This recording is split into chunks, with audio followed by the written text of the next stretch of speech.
Hello, YUkon 28209. Yes, this is Candy Matson.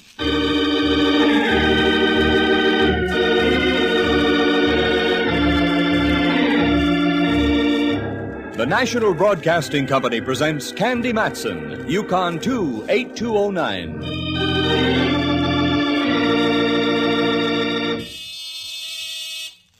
Just a moment. People can barge in on you at the... Now, where's that... It's better than nothing. Wait a second. Hi, Candy. Well, Mallard, my favorite foot flat. You caught me at the wrong time. Depends on your viewpoint. Shall I leave? No, come on in. What brings you up to Telegraph Hill, Mallard, dear? You?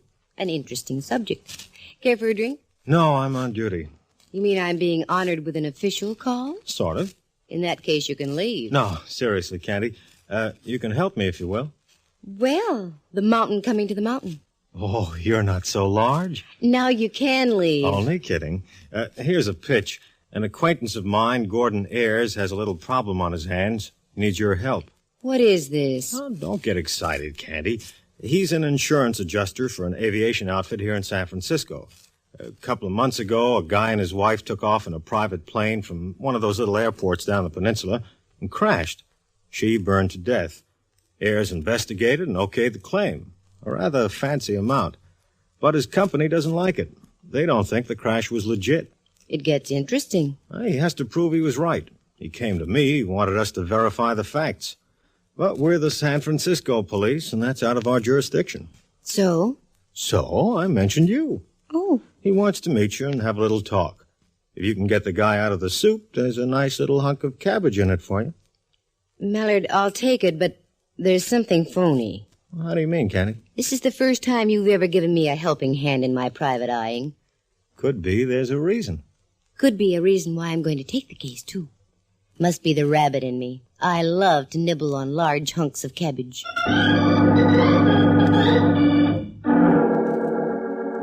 Do you recall the lyrics from that old song, the one that goes, "He floats through the air with the greatest of ease"? Well, that's what happened to Candy Matson, one of San Francisco's better-known private investigators. She found herself floating through the air all right, but not with the greatest of ease. As a matter of fact, it was one of the most hair-raising experiences this pert little gal detective ever ran into. Well, why go on about it? Here she is to tell you about it herself. Well, that's the way it started. Inspector Ray Mallard, an old friend of mine, and that's all I can call him, darn it, an old friend of mine, dropped by and insisted I meet this Gordon Ayers, an aviation insurance adjuster. Two things induced me to take the deal: Mallard's big spaniel-like eyes and the money angle. It was right after Christmas, and I was a bit short. Mallard left, and I took the slip of paper he'd given me with Ayers' phone number on it, sat down by Amici's pet aversion, and doodled with the dial. Good afternoon, Pacific Seaboard Fidelity. How do you do? Is there a Mr. Gordon Ayers there? Speaking. Inspector Mallard suggested I call you Mr. Ayers. This is Candy Matson. Oh, Miss Matson, yes. Happy to know you. I imagine Mallard explained my dilemma. Not in detail, no. Well, the situation is quite complicated. I was wondering if we could meet and discuss it at length. Can we get together this afternoon? If you say so, yes. Time is of the utmost importance, Miss Matson. All right, you call it, Mr. Ayers. Splendid. I'm just leaving the office now. I have an appointment down the peninsula in an hour. Do you have a car? Yes, I do. Could you meet me at the San Mateo Airport? Cranston Flying Service. That's okay. About an hour and a half? Hour and a half. Fine. Goodbye, Miss Matson. This I didn't like. Already I was money in the hole. San Mateo Airport. Right on the water next to Bay Meadows, separated by the highway and a couple of salt marshes. Why should I have to meet the guy down there? Oh, me. Well, I drove down to the San Mateo Airport, found the Cranston Flying Service building, and got out of the car and waited. It was a nice afternoon, so I stood watching some of the planes take off and land.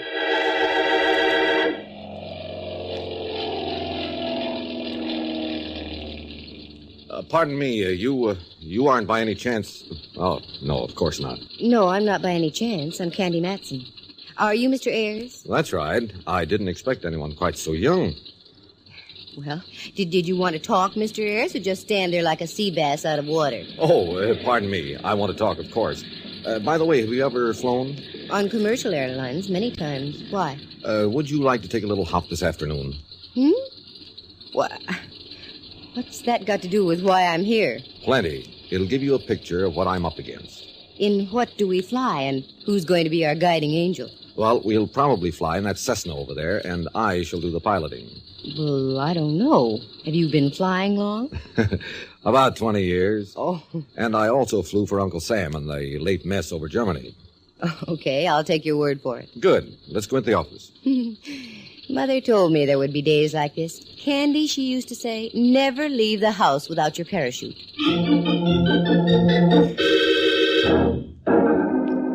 We slipped through some prop wash, and I displayed a bit of silk that didn't belong to a parachute. Then into the building that housed the Cranston office. It was typical. A glass-topped counter with various flying trophies hung about the walls. Old propellers, silver cups, pictures of planes, and assorted certificates. Ayers plopped his wallet on the counter, and the chap proceeded to check him out. We went out onto the field and climbed into the plane. Then Ayers gunned the motor, and we were taking off.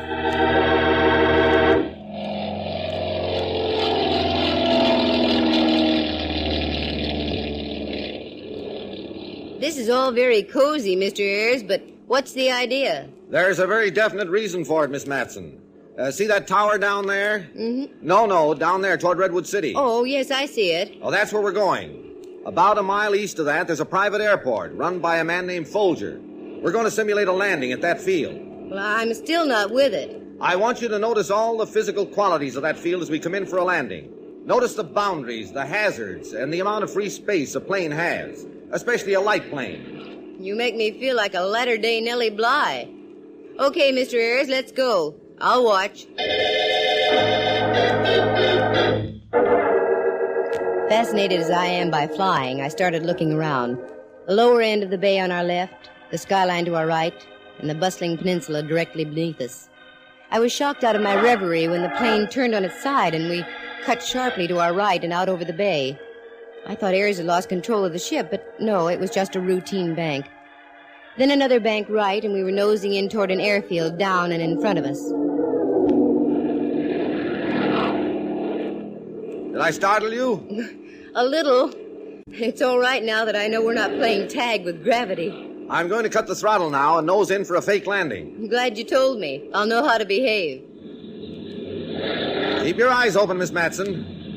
You see any high-tension lines around the airport? No. Any fences, highways, or any other obstructions? No, I don't. Now, look, this is a normal landing. Mm-hmm. Now, if I were to sit the plane down here, I'd be about a mile from the waterfront. Then if I let the plane taxi the usual amount, I'd be up by those hangars. Any problems about that? None that I can see at the moment. Now, look carefully. You see anything at all? Anything? Nope. If I didn't know better, I'd say we were in the Sahara. Okay, then I'm going to give it the gun.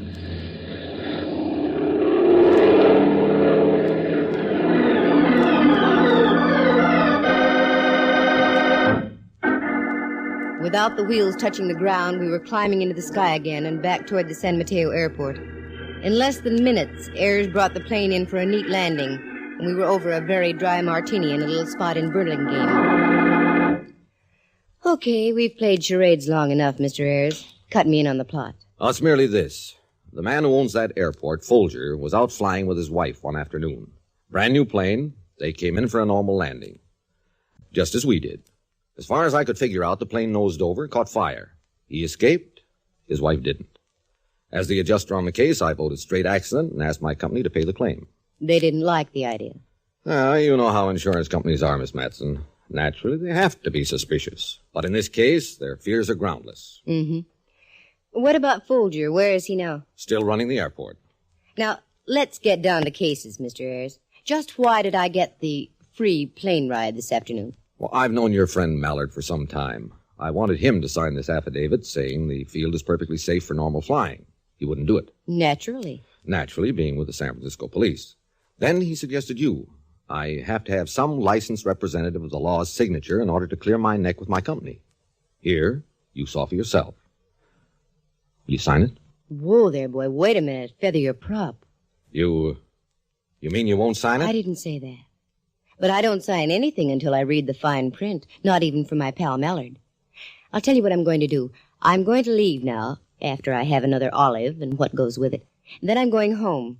I'll call you tomorrow afternoon sometime. What, Miss Matson? Don't start to argue, Mr. Ayres. After my second olive, I get very stubborn. This got wilder by the moment. I was supposed to sign an affidavit clearing this joker on the basis of a 30-second buzz over a cow pasture. But oh no, I wasn't going to get caught with my flaps down, not for Mallard or anybody. I drove home to my penthouse on Telegraph Hill, dished up a warm tub, some warm soup, and then some warm blankets, and blacked out for the night.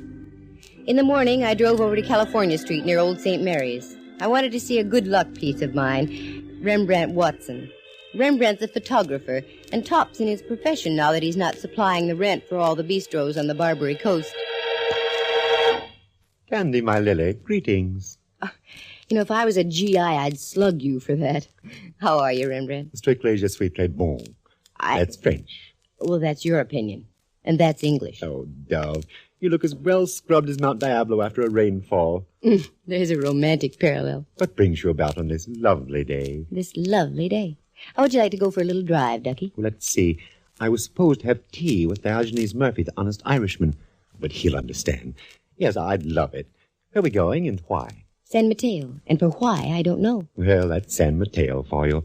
Anyone else going with us? No, just the two of us. Oh, good. Then I shan't have to ride in the tunnel. Wait just a moment, Dove, whilst I toss Henry me Great Dane a brisket or two, and I'll be right with you. Rembrandt fed his monster. We piled into the car and whooshed off to San Mateo. On the way down, I tried to plot a course of action. It wasn't easy. As my friend Ayres had said, the field was free from flaws, and where do you go from there? I was soon to find out.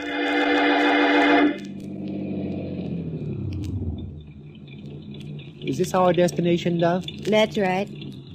Arid little spot, what? Yes. Reminds me of the recruiting posters I used to see for the Foreign Legion.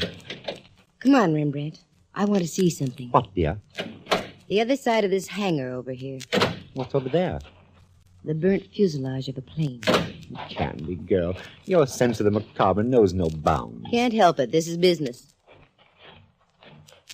Is that the one? I should imagine so. Quite a mess, isn't it? Ooh, what a horrible way to go. Look it over, Rembrandt. Anything strike you as strange? Wait a moment. Yes.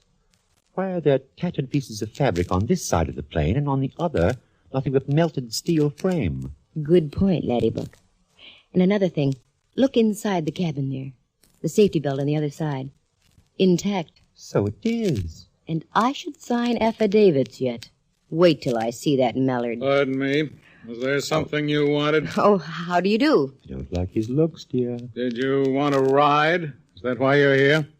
We have Cubs, Cessnas, just about anything. No, nothing like that. Then, what is it? I happen to own this airport, and I don't like people poking about. The owner? Well, then you must be Mr. Folger. Why, yes. That's right. Who are you? Santa Claus. A little late. Come on, Mr. Folger. Let's go into your office. I'm sure we have a lot to talk about.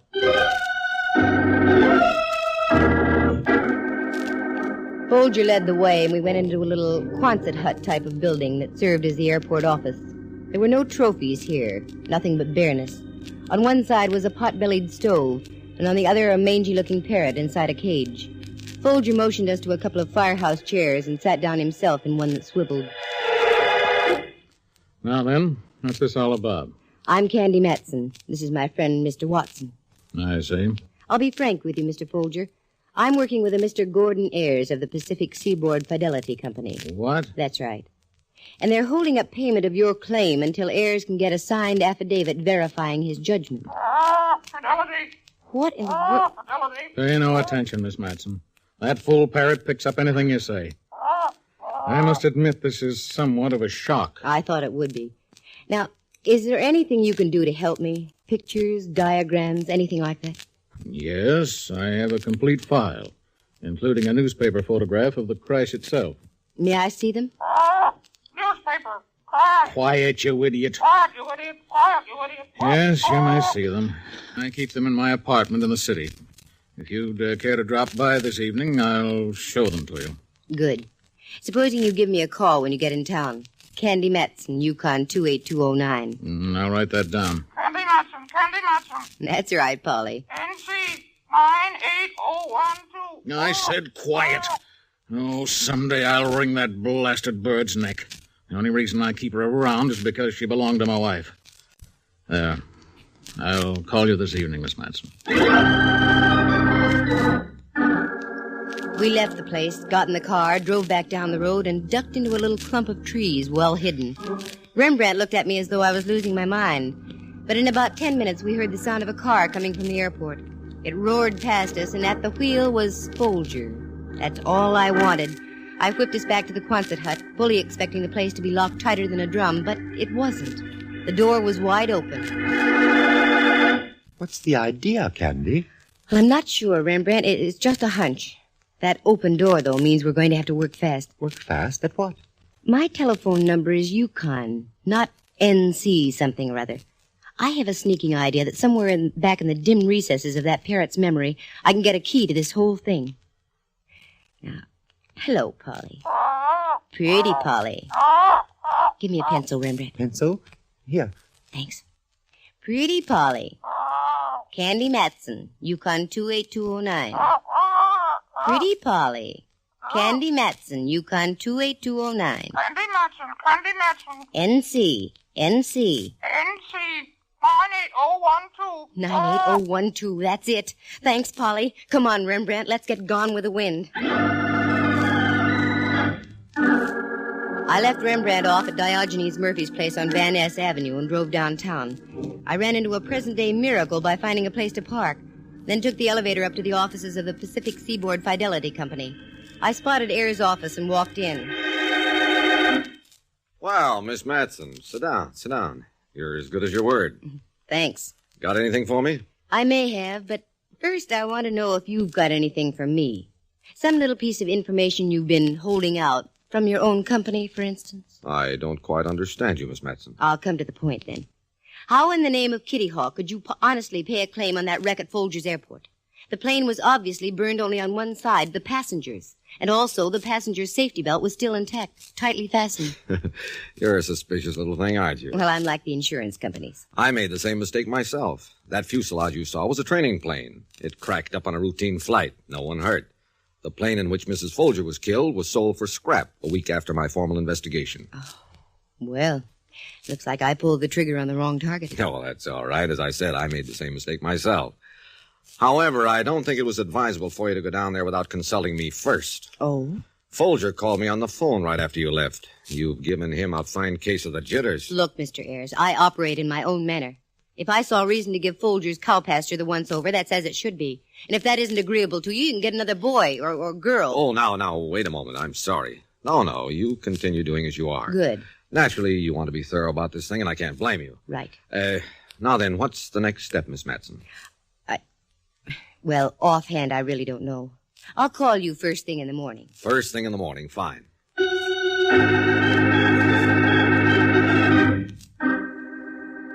I knew what the next step was, but I wasn't telling Ayers or anybody. This was more than just working for a commission. I felt I was on to something now, and I was going to follow through. I called a friend of mine at an aviation insurance brokerage and got enough night work to keep me going until next St. Swithin's Day.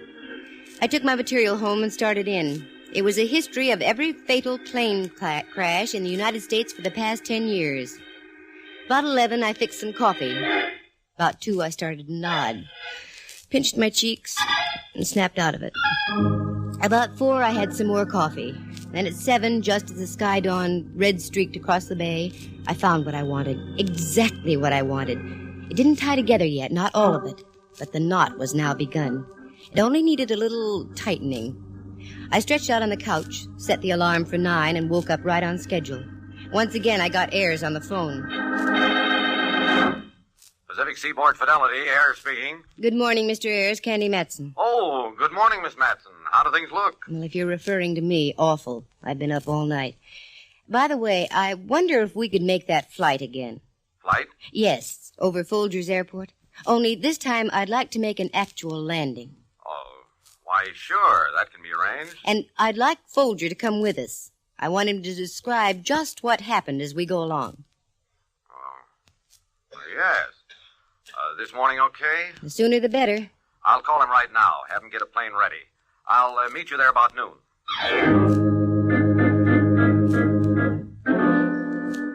Now I had to work fast. I called Mallard, explained the situation, and he agreed to get one of his radio technicians and come along with me. We drove back down the peninsula, and I left them both at Cranston's flying service where they went to work. Then I continued to Folger's airport. It was a little before noon, and Folger had the ship out on the runway warming it up.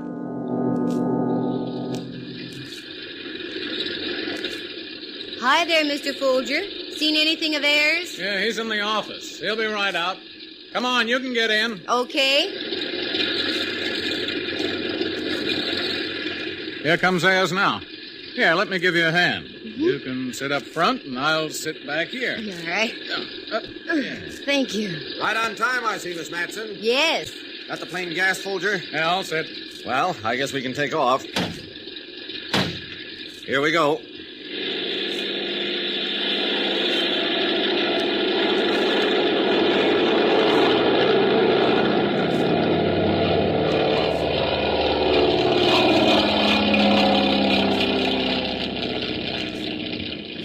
Now then, Miss Matson, what's your plan? Just do what we did before. Circle out over the bay and come in for a normal landing. Okay. I'll bank her here. Fine.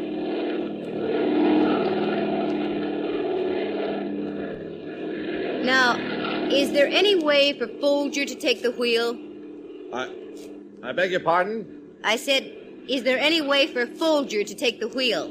Oh, why, no, I don't think so. He's back there. That's because he can't fly, isn't that right? Isn't that right, Folger? What's she talking about, Ayers? I don't know. She must be out of her head. But I'm not taking any chances with her. I'm going to set the ship down right now. The way you set it down with Folger's wife in it? So she burned beyond recognition? Why, you... I can get the whole story, Ayers. Look at Folger, white as a sheet. He's ready to talk right now, aren't you, Folger? Yes. I'll talk. I'll tell everything. Including the story about the same kind of crash in Toledo, Ohio? All right, you two, don't move. I assure you this gun is very deadly. You, Folger, open the starboard door. Go on, open it. Gordon, you don't know what you're doing. Oh, yes, I do. And neither one of you are going to live to tell about it. Go on, Folger, get up by the door. Go on. Gordon, please don't do it.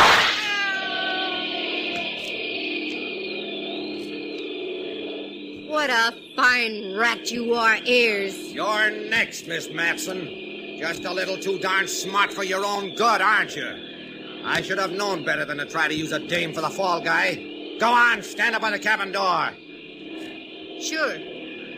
Okay. I'll stand up by the cabin door. Well, Candy girl, let's see you get yourself out of this one. I hope Mallard's still listening to this mic.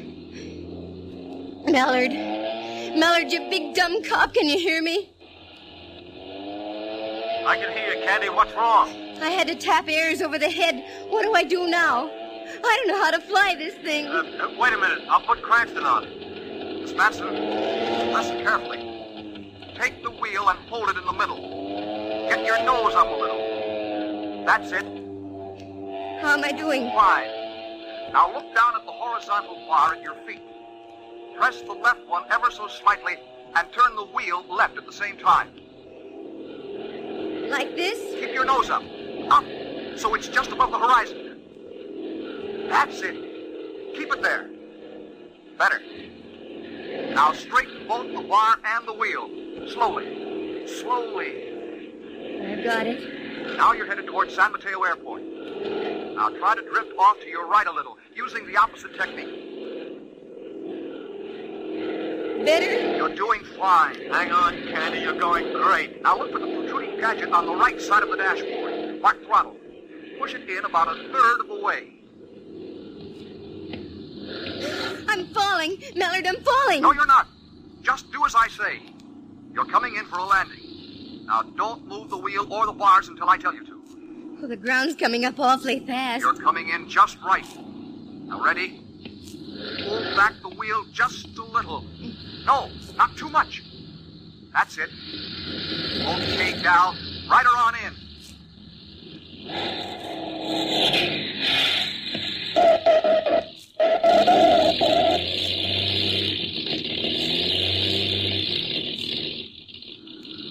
Now, quick. Kill your ignition. Kill it. Turn off the key. Candy, you made it. Candy, I said... Come on, Cranston, let's get out to that plane.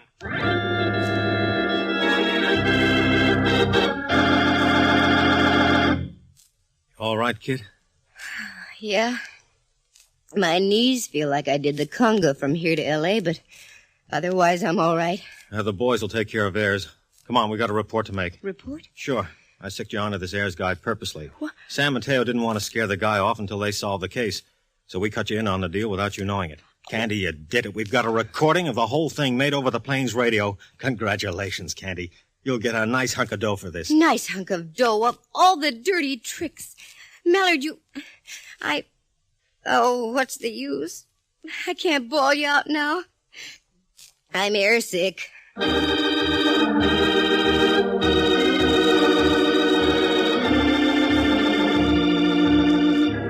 It was a very slick deal. Ayers was a top-notch insurance boy. About 5 years ago, he met up with Folger. This was in Toledo, Ohio. Folger was married to a very wealthy gal, but couldn't get his hands on any of the money. Ayers hit upon a pretty little method of mayhem back there. He took out a license plate under Folger's name, fireproofed his half of the plane, also the passenger's safety belt. Then one fine day, he came in for a landing, deliberately pancaked the ship, left the motor running, and let the crate burn, with Folger's wife in it. They collected plenty. In those days, they had the names of Smith and Jones or something like that, and Ayers was the insurance adjuster. They moved on to California, took the names of Ayers and Folger, and set about to do an encore on the same old act. Folger met another wealthy gal, married her, and set himself up in the airport business. Ayers got himself a job with a San Francisco insurance outfit, and voila, they were ready for another crack-up. My suspicions were first lit up when I saw Ayers' face. He had more scars and stitches than a well-seasoned hockey player. And that broken-up fuselage behind Folger's airport, that was another giveaway. It was a test model they'd used to make sure their plans were all set. But the real giveaway was the parrot. What a memory. NC 98012 was the license number of the plane that crashed in Toledo, killing Folger's first wife. The parrot was also her pet, and Folger had kept it for sentimental reasons. He shouldn't ought to have done it, though, because through the parrot I traced the whole thing. It was a nice one-time racket, but they should have quit before the police tripped them up. Oh, yes, Ayers was convicted. And Pacific Seaboard Fidelity rewarded me quite handsomely. But that Mallard, deliberately using me for bait. I got even with him, though.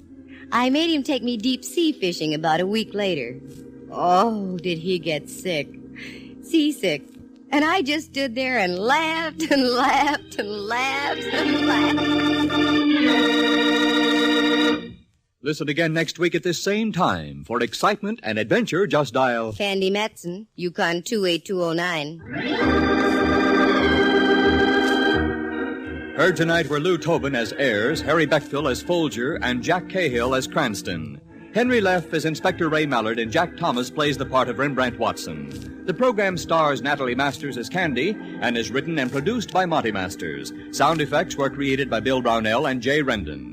Eloise Rowan is heard at the organ. The characters in tonight's story are entirely fictitious. Any resemblance to actual people is purely coincidental. The program came to you from San Francisco. Dudley Manlove speaking.